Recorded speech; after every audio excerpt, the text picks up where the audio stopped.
Olá, meus amigos leitores. O livro de hoje, Benihim, Bom Dia, Espírito Santo. Um livraço, né? Um clássico, um livro bem antigo, lançado em 1990. Esse aqui, meu pela editora Holy Bible, da edição de 1995. Então, uma edição bem antiga, já tem uma edição atualizada agora de 2010, com alguns acréscimos a mais, mas não muda muita coisa na história, não. Quem sabe eu trago para vocês. Esse aqui é 170 páginas, um livrinho de tarde aí, rapidinho você lê, bem gostosinho, em 12 capítulos, onde ele vai contar sobre o relacionamento com o Espírito Santo. Sim, para você que é cristão, você deve saber da Trindade, Pai, Filho e Espírito Santo. Alguns teólogos, eles negam a existência do Espírito Santo, dizendo que o Espírito Santo nada mais é do que a manifestação do poder de Deus, e ele não é em si uma entidade, uma pessoa física, metafísica, coloca o jeito que você quiser.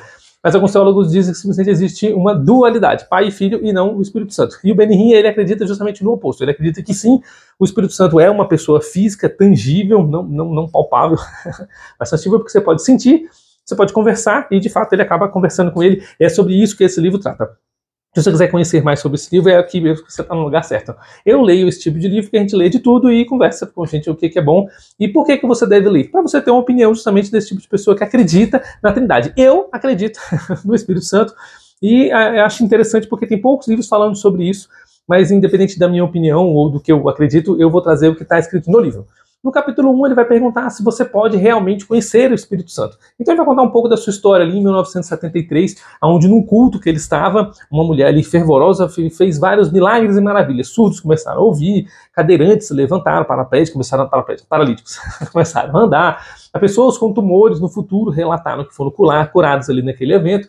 Então ele vai dizer que o Espírito Santo, sim, ele é real. E foi ali que ele descobriu isso. Ele procurou a conhecer cada vez mais sobre esse tipo de assunto, onde ele ficou cada vez mais interessado em conhecer essa parte da Trindade do Espírito Santo.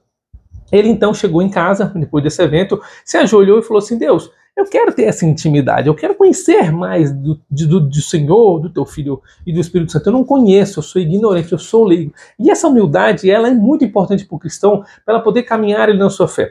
Nós não conhecemos o todo, e justamente essas dúvidas que a gente tem, se existe ou não essa Trindade, se existe ou não, como é que funciona, a Bíblia não deixa claro sobre esse tipo de coisa, assim como teólogos defendem uns ou defendem outros. Eu acho legal essa parte humilde de você simplesmente se ajoelhar e perguntar, e aí? Como é que funciona? E esperar que Deus responda. E ali, no quarto dele, ele foi batizado no Espírito Santo. Nós vamos falar um pouco sobre o batismo no Espírito Santo aqui nesse livro. Mas a ideia, então, é que ali ele entendeu que o Espírito Santo, sim, existia, e ele teve um relacionamento com ele a partir dali. Ele vai começar a contar no capítulo 2 um pouco da sua história, lá em Jafa. Jafa era ele fala que ele saiu de Jafa e vai para os confins da terra, mas para mim, tudo lá de cá, ele que estava no confins da terra. E Jafa é uma cidade ali perto ali de Tel Aviv. Tel Aviv foi fundada em 1948, quando o Estado de Israel voltou a ser Estado, enfim, voltou a ser um país. E em 1952 tinha apenas 4 anos que estava nesse movimento, mas Tel Aviv já crescia gigantescamente e estava começando a engolir a própria cidade dele. Foi bom, porque trouxe desenvolvimento. E a mãe dele, querendo ter um filho, falou assim: Deus, se você me der um filho, eu dou ele para você. Olha que coisa bacana, parece Samuel, né? A história de Samuel. E, de fato, ela teve um filho, e esse filho, né, até hoje, pelo menos o que diz no livro aqui, ele está em contato com o Senhor. Aos 6 anos de idade, ele já estava estudando num colégio católico, e aí era o que tinha ali na cidade. Ele está falando que ele teve um dos poucos privilégios na vida, do mundo, de estudar o Antigo Testamento em hebraico. Caramba, que bacana, deve ser muito legal. Você vai estudar ele direto no original.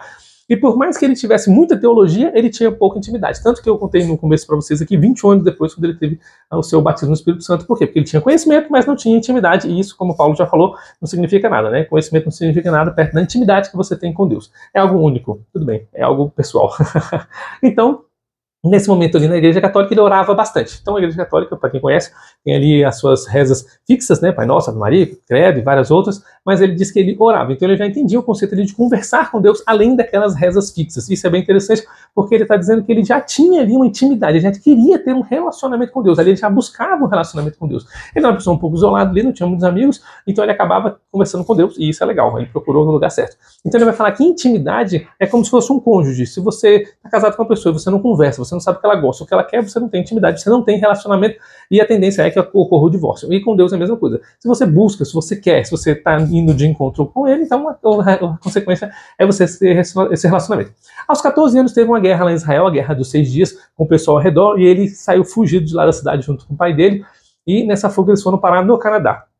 Então a vida dele praticamente se passa toda lá, porque ele saiu bem adolescente, né? No capítulo 13 ele vai falar sobre tradição. Então ele vai dizer que na escola, no Canadá, ele teve muitos amigos evangélicos e o pai dele era bastante ortodoxo. Então quando ele falou pro pai dele que aceitou Jesus, ele quase apanhou. Inclusive o pai dele levou no psicólogo porque achou que ele estava doido. porque as famílias ortodoxas não aceitam Jesus Cristo como Senhor e Salvador, e ele acabou se convertendo ao cristianismo muito nessa idade, né, bem adolescente. É comum na adolescência você ser apresentado e ter suas próprias opiniões. Então ele passou a ter problemas com a família até os 20 anos de idade, onde ele não mudou, ele simplesmente começou a ter um relacionamento cada vez maior com o Senhor, e aos 21 anos ele conseguiu converter boa parte da família, exceto o pai, quem dera bem durrão. É normal, é assim que funciona. Ele manteve esses momentos de oração, esses momentos de comunhão com o Espírito Santo, de busca e de entrega, e inclusive ele diz que ele era tão íntimo que ele conversava igual eu converso com vocês aqui, ou parecido, né, já que nós estamos remotos, mas como se você conversasse com a pessoa ao seu redor, ao seu lado. E aí ele simplesmente um dia um amigo foi levar para ir para a igreja, e ele disse que na hora que entrou no carro o amigo começou a chorar. Falou assim, rapaz, eu estou sentindo a presença de Deus tão grande aqui dentro. E ele falou, não, mas ele estaria onde? Ele tem que estar aqui dentro mesmo. Achei muito legal a intimidade que ele tinha. E ele conta de uma forma meio descontraída, meio até engraçada, que eu achei bem bacana, de fato, mostrando que ele tinha essa intimidade ali com Deus. Pelo menos ele disse que tinha e eu não acreditei. É bem legal, porque Deus convida ele a pregar, né? Como ele conversa com o Espírito Santo fala com ele e fala assim, olha, chegou a hora de você pregar. Mas ele era gago, ele fala assim, como é que eu vou pregar? Mas não sei nem falar. Ele só tinha intimidade de busca, mas não tinha como ele entregar o que ele recebia para as outras pessoas, ele só se abastecia. Isso é interessante, chega no momento que você tem que entregar para as pessoas o conhecimento que você adquire. E Deus fala, não, mas você vai.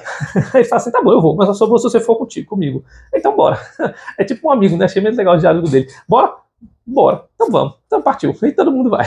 Eu achei muito bacana. Então ele disse que ele não foi curado da gagueira dele na escola, não foi curado com fonoaudiólogo, não foi curado na rua, não foi curado em casa, ele foi curado no púlpito. Ele disse que no dia que ele subiu, primeira vez que ele pegou o microfone, ele foi dar um bom dia, acabou a gagueira. A partir daquele momento ele estava curado. É engraçado que ele conta alguns momentos aqui do livro, justamente que os pais dele estavam assistindo o culto já mais pra frente, e os pais dele não sabiam que ele tinha curado da gagueira, porque, como eu falei no começo, ele já não tinha mais um relacionamento com a família, porque a família não aceitava um cristão dentro de casa. É para não botar o moleque pra rua, né, porque ele era menor. Ele simplesmente não tinha mais um relacionamento com ele, e então ele passava a ter um relacionamento ainda maior com o Espírito Santo. Achei bem bacana sobre isso. E aí, nesse finalzinho do capítulo 3, ele vai perguntar ali como é que funciona esse plano de salvação de Deus individual para cada um. Porque cada um tem um plano individual. Algumas pessoas têm dúvida, né? Como é que Deus vai salvar um drogado? Como é que Deus vai salvar um estuprador? Ele tem um plano individual para cada um, é isso que ele vai falar aqui. Todas as pessoas podem sim ser convertidas se Deus quiser, e a gente sabe que ele quer, porque a vontade do Pai é que o Filho seja salvo. E ele tem todo o poder. Alguém tem dúvida que Deus pode salvar alguém? Se você tem dúvida, basta você ler um pouquinho mais das Escrituras Sagradas e saber que nada é impossível para Deus, então ele pode salvar qualquer um.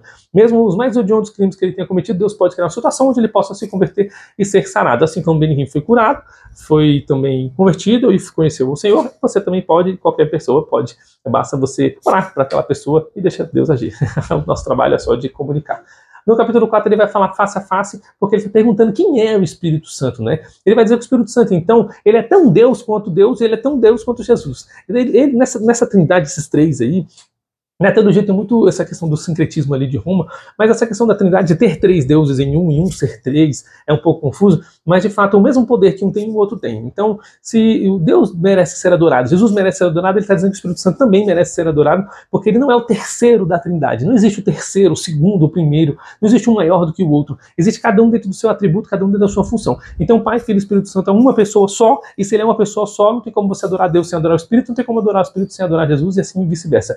O que ele quer dizer é que o Espírito Santo te ajuda a chegar a Jesus, e Jesus abre as portas através da salvação e remissão dos pecados para que você chegue a Deus. Então ele é um caminho só. É só o percurso que você vai percorrer para chegar até Deus, mas é uma coisa só. Achei bem bacana essa parte. Então ele quer dizer aqui, quando você for pedir algo a Deus, quando você for orar, quando você for falar, você vai solicitar ao Espírito que ele vá contigo. Espírito Santo me ensina a orar. Espírito Santo me ajuda a conduzir esse vídeo. Espírito Santo me ajuda a conduzir a minha vida. Então o Espírito Santo vai ter esse trabalho, não só de consolador, mas de guia para nós cristãos sabermos o que é certo e o que é errado. Achei bem bacana essa questão, dessa luta nossa contra o pecado, e o Espírito Santo simplesmente ser como um guia. Ele é aquela vozinha na sua cabeça dizendo, ó, isso está errado. É melhor a gente ouvir. Ele vai dizer então que o pior pecado que tem é você negar a existência do Espírito Santo. Quando diz que tem um pecado imperdoável contra o Espírito Santo, é justamente o da negação. E ele vai justamente conversar sobre essa questão de como que você deve orar. Eu trouxe esse livro para vocês, do Cartas para Marrom de C.S. Lewis, que ele também ensina como orar, maneira bem interessante de C.S. Lewis, mas aqui ele vai trazer alguns passos da oração também. Eu já vou citar para vocês, mas já fica esse livro aqui de referência, que está no card aí, é bacana de você conhecer. Quinto capítulo vai falar voz que você ouve, ele vai dizer que essas manifestações do poder de Deus é o Espírito Santo quem faz. Então quando Deus resolve fazer alguma coisa, quando ele diz que o Espírito dele pairava sobre as águas e com a voz ele criou o mundo, foi o Espírito Santo que atuou. Então Deus dá a ordem e o Espírito Santo é quem executa. Achei bem legal essa interpretação dele, inclusive quando ele dá o sopro de vida em Adão, esse sopro de vida ele diz que é o próprio Espírito Santo. Então, o Espírito Santo já estava em toda a criação e até antes dele. Ele vai dizer então que quando você tem o Espírito Santo em você, você vai ter 7 comunhões. O que seriam essas comunhões? Seria a presença de Deus em você através do Espírito Santo, o companheirismo do Celeste através do Espírito Santo com você, onde você estiver, em tudo que você estiver fazendo, achei isso bem bacana. Você vai conseguir compartilhar esse amor de Deus com outras pessoas, que foi a história que aconteceu dele com ele estava no carro com um amigo. Você vai partilhar com ele, então você consegue dividir para as pessoas ao seu redor, não só com você. Então você não só tem o companheirismo, como você partilha e compartilha. Você tem uma intimidade, então você pode fazer perguntas e respostas, foi o que ele fez aqui, tirar dúvidas e conhecer sobre Deus. Achei bem legal, porque você pode ter esse querigma, né, para você introduzir no seu conhecimento. Você vai ter um amigo, foi o que ele tinha, achei muito íntimo dessa parte, né, de falar que tinha um amigo, e vai ter uma camaradagem. Ó, parceiro, eu tô precisando de uma coisa aqui, vambora, tamo junto. Eu achei legal essa intimidade. Algumas pessoas podem achar que isso é um pouco falta de reverência, mas ele tinha de fato como um amigo, então se é um amigo, ele vai tratar como um amigo. Eu tenho para mim Deus como um pai, então eu gosto de tratar como um pai ali, como um sábio, como um guia, toda vez que eu preciso perguntar alguma coisa, tirar alguma dúvida, como eu devo agir, ou até para pedir perdão por alguma coisa que eu fiz de errado, ou que eu acho que tenho que mudar, é com ele que eu vou lidar. Ele tem como amigo, eu tenho como pai. Então, para mim, tá tranquilo. Cada um tem a sua intimidade. Escreve nos comentários para mim como é que você vê Deus, como é que você vê o Espírito Santo na sua vida. Amigo, pai, de repente uma mãe. Capítulo 6 vai falar sobre corpo, alma e espírito. Nós temos essas 3 etapas aqui, essas 3 construções do nosso corpo. Ele diz que Jesus, Deus e Espírito Santo, todos juntos também têm corpo, alma e espírito. A Bíblia até cita os 7 Espíritos de Deus, mas ele quer dizer que a estrutura, que como funciona Deus, assim como o Deus é, nós também somos semelhantes a Deus, então ele também funciona mais ou menos dessa parte. Porque ele quer falar, ele quer dizer assim que Deus tem um corpo físico em Jesus, e o Espírito Santo seria mais ou menos como se fosse a alma ou o Espírito, mas não, os 3 são uma coisa só. O corpo de Deus é Jesus, e Jesus também é o Espírito, enfim. É a Trindade, é um pouco difícil de explicar, mas ele entendeu um pouco melhor, e em palavras é assim mais ou menos que ele vai dizer. Ele só quer dizer, enfim, que assim como você adora a Deus, você deve adorar a Jesus também, você deve adorar o Espírito Santo. É pouco comum você ver louvores por Espírito Santo, adoração ao Espírito Santo.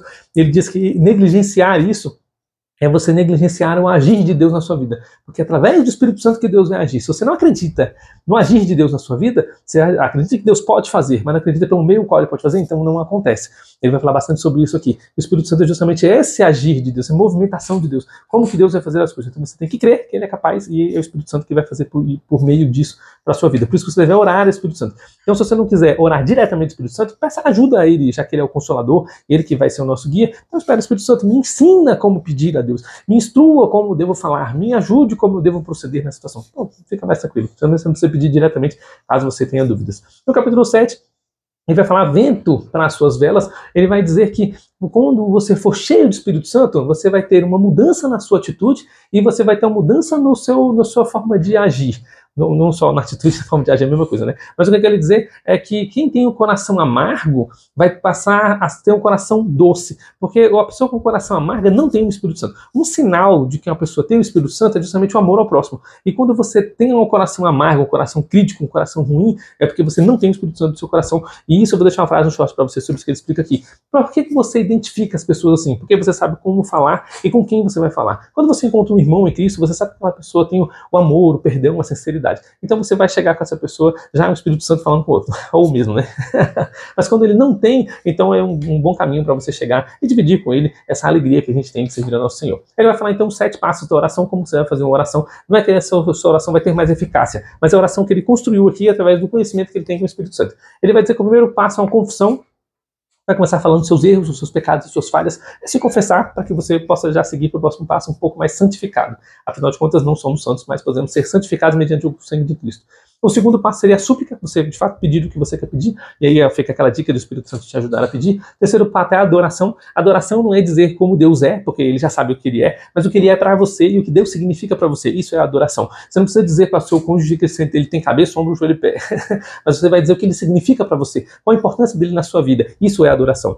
Então você vai mostrar o seu amor para ele. O quarto passo seria intimidade. Intimidade, então, é justamente essa questão do casal. O que você faz ali com o teu amor é mais ou menos o que você vai fazer na intimidade com Deus, mas lembrando que o amor não é o eros, é o amor ágape. O próximo passo é da intercessão, é quando você vai orar por outra pessoa ou para a necessidade de alguém. Essa parte é muito importante. As nossas orações são cada dia mais egoístas. Aliás, a gente nem ora, né? A gente, que eu digo, o corpo cristão, você chega nas igrejas quase não tem oração. E quando tem oração, é oração geralmente voltada para suas necessidades. Essa parte da necessidade é gigantesca. Mas tem pouca oração voltada justamente quando a gente vai falar sobre a intercessão, orar pelo outro. Isso é muito importante. Todas as pessoas têm dificuldade na sua vida, então ore pelos outros, mesmo que você não sabe o que ele está passando. Deixa o Espírito Santo tocar no seu coração, e se veio a sua memória, aquela pessoa, aquela situação, ore por ele, não tem problema. Você só tem a ganhar com isso. O sexto passo é o agradecimento. Acho muito importante essa parte. Eu gosto de começar com o agradecimento. Ele já deixa o agradecimento como o penúltimo, mas eu acho interessante essa parte do agradecimento estar contido nas suas orações. Agradecer pelo ar que respira, pela vida que você tem, pelo trabalho, pelo dia. Bom, enfim, o mundo não é um mar de rosas. A gente passa por dificuldades e adversidade todos os dias, mas estar vivo e ter a possibilidade de melhorar a cada dia é uma dádiva divina. E o último passo, o louvor. Essa parte é interessante. Você pode cantar uma música, você pode dançar, você pode fazer louvor daquilo que você sabe fazer e entregar para o Senhor. Essa parte é bem legal. Capítulo 8, ele vai falar sobre uma entrada poderosa, que ele vai descrever um pouco sobre Atos dos Apóstolos, mais especificamente no Pentecostes, e vai detalhar ali mais ou menos o que aconteceu. Você que leu as Escrituras sabe como é que funcionou, como o Espírito Santo desceu sobre aquelas pessoas e a manifestação dos dons e milagres, maravilhas ali naquela região. Ele vai detalhar um pouco sobre isso. O capítulo 9 vai falar o espaço para o Espírito Santo. Ele vai falar que as pessoas, elas recebem mais de Satanás do que recebem do Espírito Santo, pelo fato das pessoas não crerem no poder de Deus. Nossa, essa parte foi pesada. Esquecemos de deixar essa ênfase aqui, justamente porque de fato a gente vê um mundo cada dia mais mau e mais egoísta, porque as pessoas estão buscando valores voltados para si do que voltado para o próximo. Isso aí é um conceito bem satânico. Quando você busca algo voltado para o amor ao próximo, então você é saciado e cumprido naquilo que você precisa, é o que diz as Escrituras em Mateus. Ele vai dizer então que as pessoas são vazias porque elas são cheias de informação, mas não têm o Espírito Santo. E os púlpitos estão repletos de pessoas assim, infelizmente. Pessoas que têm eloquência, pessoas que sabem o que está falando, mas não entendem no seu coração, não vive aquilo. Eu acho engraçado que um pastor amigo meu que ele fala assim, quando o pastor está pregando, começa a observar a família dele. Se a mulher começa a fazer trejeitos, caras e bocas, e começa a virar carão, nem está presente, é porque esse cara não vive o que ele fala. Isso é bem interessante você prestar atenção. Então, as pessoas estão ministrando informações que elas não vivem, e isso não é importante, porque a manifestação do Espírito Santo na vida dela, ela vai falar do que ela está cheia. Isso eu vou deixar um short bem interessante sobre esse tipo de assunto. No caso, ele vai dizer então que o poder de Deus, ou os dons do Espírito Santo, são dados para quem trabalha. E essa questão dos dons é bem interessante, porque eu acabei de trazer esse livro aqui para vocês, onde tem um personagem aqui que ela recebe uma dádiva divina, e ela pergunta o que ela vai fazer com aquilo. E aí ele pergunta aqui exatamente isso. O que você tem feito com o dom que Deus te deu? Deus, o Espírito Santo, manifestou um dom na sua vida. E o que você faz com isso? Você guarda debaixo da gaveta, debaixo do colchão, você enterra? O que você está fazendo com o dom que Deus te deu? Isso é bem importante, porque o dom foi dado para que você possa levar a administração do Espírito Santo de Deus para as outras pessoas. E você pega esse dom para ganhar dinheiro ou para fazer outras coisas voltadas para o seu egoísmo. Isso não funciona. Aqui ela abre mão justamente de ganhar dinheiro, fama e poder para ela adorar o Senhor e salvar bastante vida sobre isso. Achei bem legal. E à medida que você vai fazendo cada vez mais para Deus com o seu dom, ele vai se manifestando cada vez mais nas pessoas ao seu redor. Eu achei bem bacana sobre isso. E uma dica que eu falo é: fique perto dessas pessoas. Se você conhece alguém que tem o Espírito Santo nele, que ele tem os dons do Espírito Santo, fique perto dessa pessoa. Saia de perto de pessoas amarguradas, frias. Se a pessoa tem o Espírito Santo dentro dela, ela não é uma pessoa amargurada, não é uma pessoa crítica, não é uma pessoa triste. Pelo contrário, é uma pessoa feliz, alegre, disposta, bem vivida. Não vou dizer próspera, porque a prosperidade pode vir de meios errôneos, mas enfim, não é duradouro. Mas o que eu quero dizer é que a pessoa que ela tem o Espírito Santo de Deus, ela tem uma prosperidade no celeste, ela tem uma prosperidade no além, e não aqui. Até porque nós estamos aqui de passagem, por que eu vou juntar tesouro aqui? Capítulo 10 ele vai falar sobre um sopro de distância, onde ele vai falar sobre os pedidos que não são atendidos, são porque nós pedimos errado. E é justamente essa parte de pedir ajuda para o Espírito Santo para entender como eu devo pedir algo na minha vida. Jesus estava grudado no madeiro, e ele falou: Deus, se possível, aparta de mim esse cálice. E, poxa, ali era o próprio Deus ali. Por que não foi apartado? Porque graças ao sacrifício dele nós podemos ser salvos. Então a gente entende que existem situações na nossa vida que a gente quer pedir para ser livre daquilo, mas a gente não pode, porque é importante para a gente. Então o Espírito Santo vai estar lá para poder te mostrar o porquê que você não vai ser pedido daquilo. Muitos profetas morreram, na Bíblia inclusive, das doenças que tinham e não foram curadas. Inclusive Elias. Elias foi trasladado, Eliseu. E aí acontece. Ele vai dizer então que o Espírito Santo deixou Sansão e deixou Saul. Qual foi o momento que isso aconteceu? Bom, a gente sabe porque a gente leu a história, mas como é que você sabe que o Espírito Santo não deixou você? Como é que você sabe que o Espírito Santo não deixou aquela outra pessoa? ele vai dizer então que você sabe que o Espírito Santo está contigo através da sua forma de agir. Então você vai ver o Espírito Santo resplandecendo na vida da outra pessoa pelo método como ele age. Se é uma pessoa íntegra, correta, justa, moral, ama o próximo como a si mesmo, então essa pessoa possui o Espírito Santo, porque isso são características do Espírito Santo. O amor é uma característica do Espírito Santo. Se não tem amor, não tem Espírito Santo. E você vai ter que observar exatamente isso, as atitudes da pessoa. Como é que são as suas atitudes? Você já conseguiu olhar para o espelho e ver as suas atitudes, quem é você, como que você age, se o Espírito Santo está com você? Essa parte é bem legal, essa parte é bem importante. O capítulo 11 ele vai falar então por que você está chorando, ele vai falar um capítulo específico sobre blasfêmia, que ela é imperdoável, e essa blasfêmia ela é imperdoável porque ela é intencional e consciente. Você nega o Espírito Santo porque você sabe o que é o Espírito Santo e você decide não acreditar no Espírito Santo. Então isso é imperdoável, por isso que isso é imperdoável, é isso que ele vai dizer aqui. Ele vai dizer então que Satanás ele induz os pensamentos na mente da gente, mas ele não induz as atitudes você que tem que tomar. Assim como Pedro, quando estava conversando com Cristo foi falar da sua morte, Pedro falou assim, não, você não vai morrer não, para com isso. E ele falou o quê? Aparta-te de mim, Satanás. Então Pedro, ele foi influenciado por Satanás, não estava endemoniado, ele foi influenciado nos seus pensamentos por Satanás, mas aí Jesus já colocou no lugar dele e acabou com o assunto. Mas a ideia é que Pedro agir daquela forma, falar da influência que ele tinha, é um outro caso. Então o Satanás ele influencia, mas a ação depende de você. Então mesmo que ele influencie você a não crer, você que tem que agir e negar aquilo. No caso, é isso que seria a blasfêmia, que seria imperdoável.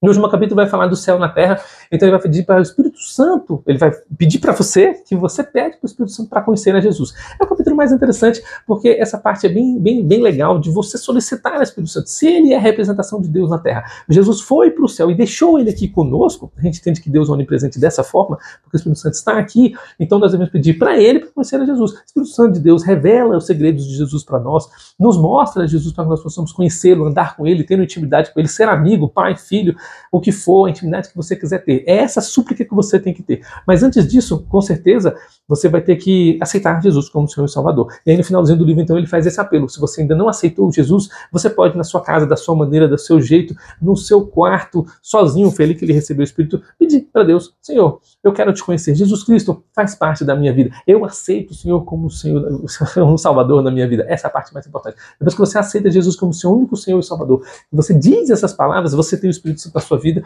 a sua conduta moral vai mudar, você vai aprender coisas novas, e é esse Espírito Santo que você recebe, que você vai solicitar. Espírito Santo, me apresenta esse Jesus que eu aceitei, me apresenta esse Jesus que eu tenho como meu Salvador, coloca esse Jesus no meu coração para que eu possa ser uma pessoa melhor a cada dia, transcender e mudar, fazer do mundo um lugar melhor com as minhas atitudes. Isso é bonito demais. Então, um livro cheio de críticas, mas cheio de alegria. O que ele traz aqui são só felicidades. Por mais que alguns teólogos tenham crítica pesada sobre isso, já li vários falando mal, mas são críticas tão bobas, tão banais, porque o que ele está trazendo aqui é uma intimidade com Deus. Se você tem a sua intimidade da sua maneira e já funciona, que bom, glória ao Senhor por isso. Se você não tem, ele traz uma possibilidade do que ele fez na vida dele, uma experiência própria. E essa experiência dele serve bastante para muitas pessoas. É simples, é simplesmente você, bom dia, Espírito Santo, me ajude a conhecer a Jesus.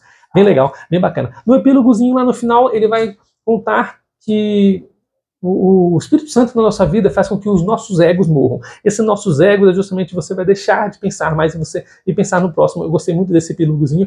E no final ele vai falar sobre ainda guia de discussão, onde ele vai colocar perguntas e questionários sobre cada um dos capítulos. Esses guias de discussão é legal porque você pode sentar numa roda ali com os jovens ou com a sua família e ler essas perguntas que ele está trazendo aqui. O que é o Espírito Santo na sua opinião? E cada um dá a sua opinião. Você fica num brainstorm ali, num debate, numa célula ou numa igreja, num culto. Você pode simplesmente trazer esses questionamentos. Você pode juntar, por exemplo, ali o capítulo 1, 2, 3, qualquer um dos capítulos, tem várias perguntas, e nesses capítulos você simplesmente faz essa pergunta no seu grupo. Eu achei interessante porque a gente pode trazer isso para a nossa sociedade. Bom, enfim, um livro bem legal, mais um livro cristão da série que eu estou trazendo para vocês, bem interessante. Foi um prazer falar com vocês. Se você tiver um pouquinho de paciência, aceite Jesus como Senhor e Salvador. Vai ser bacana você mudar, tentar. Não custa nada, tenta. Vai ser legal você conhecer uma nova experiência divina com o Senhor e com o Espírito Santo. Convido o Espírito Santo para entrar na sua vida, assim como entrou na minha vida e me mudou totalmente. Um abraço por mais essa leitura, por me acompanhar até aqui e até a próxima.